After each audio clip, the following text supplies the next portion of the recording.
Okay. And what they'll do is they'll go ahead and they'll put the bees inside there. Did I say bees? Yes, The you bees. did. I told Starting to talk like you live here, babe.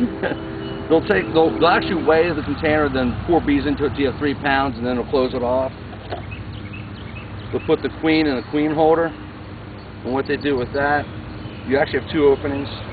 They're both corked, but on one end of it, you see the circle there, they'll put a piece of candy. Alright, and there'll be a queen inside there with some workers. When you get your bees, you pull this out first. The cork on this end you take out, that's the candy end. That's exposed to the candy. Now she's still in there with her worker bees. You know, they'll help her eat that candy to get out, but the reason you take the cork out of the bottom, so the other bees can eat the candy, so it releases the queen. Gets used to the hive, they smell the pheromones, hey, this is their new home. You put this in the hive, you can tack it to the side, you can put it on one of the, I have a top bar hive, you can put it on the top. I just laid mine on the side, alright. There's usually a can, when they ship them, a can in here has sugar water in it, a couple little holes in the bottom. You pull the can out, pull the lid off, turn them, and dump them in. Well, actually you spray them with sugar water too. Makes them drunk, keeps them from I said you can tell they're women. Get them sugar, they're happy. They get all real calm and they start cleaning, so they don't care what you're doing, man. You just dump them in. But that's basically how they're shipped. They put them in the mail. Pretty much.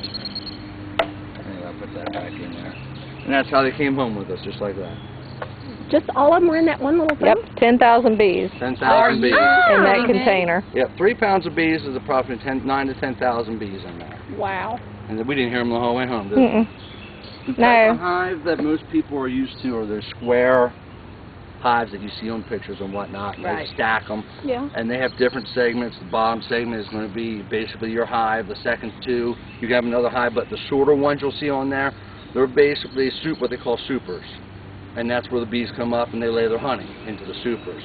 In the hives, they'll actually lay brood comb for the baby bees. So that's why anytime you see honey, it's coming from those shorter supers on top. This hive is a Kenya hive. This is one that's not complete yet. I haven't finished it off. Let me get this up. I haven't finished it off yet. But you can see there's a certain angle in there that you need. I just got these plans off the internet. Very simple. The hive's made out of pallets. You know all those pallets out back, Tyler? Yeah. I took the best ones and made them. But basically took it apart, put it together, made the top bars, slits in them.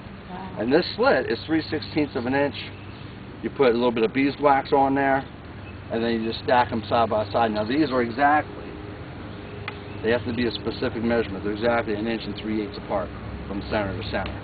Because if you had them too close, the bees would draw comb or build a comb and they would connect it. If they're too far apart, and they really won't draw proper comb and it would look really bad. So in nature they just figure it out and do it on their own, but this is where you can predetermine where you want your actual comb in your hive. Screened bottom. I don't know what this white spider is, but the Union Carbide Special. Yeah. Screened bottom keeps ventilation, especially for winter time. And of course, I did have to put a window in there. So you can look at it, so you can see what's going on. Pure beeswax, I don't know if anybody's ever smelled it, nice tree. Anyway, that's pure beeswax. Ooh.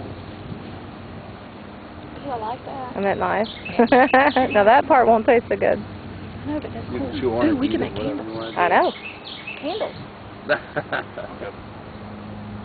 Pretty good, isn't it? Yeah, that's awesome. Isn't it good? Make beeswax candles out of it. Mm-hmm. I have 2 more pounds in the basement. Now, let's just walk down here real quick to the hive, and I'll explain a little bit before we start opening it up. At least he did until today. Anybody allergic to bees? Now that I'm aware of. No. Now watch, I want to show you something. I can come right up in here. They're coming in and out. They're coming from across. Okay? I can stand right here, or I can sit here if I wanted to. And they're going to fly around me. They're going to go in and out. Are they bothering me? No. No. They don't care. They're very docile. They're not going to hurt you. If that was a yellow jacket nest or anything else like that, they would be attacking me right now. Hornet's nest, they'd be attacking me right now. While we're down here, If a bee lands on you, I mean, make sure it's a bee, not a mosquito. But if it's a bee, she'll land on you. Just swish her away, and she'll be fine. You know, she's just seeing who you are. That's about it. But you can see where they're just working. They'll do this all day long. Yesterday there was about there were like I'd say 100 every minute coming in and out. So it depends on the weather and how they build. Now they're just going to go 3 holes, 6 holes when they start breeding more and have more bees in there. I'll release that. That way more of them can come in and out because it gets too congested with just 3 holes. I just wanted to see how they're not going to hurt you. Something else that's really cool, guys, if you look up here to the left, I don't know if you all can see them, but look up in the trees. Do you see all the bees? Yeah. Those, wow. Those are tulip trees up above there, and they love those trees. And I have laid in that hammock right there, which is just right there, and they could care less. So Wow. if one would land on you, don't get excited about it. Don't freak out? Don't freak out. Okay. If she's on your arm, just go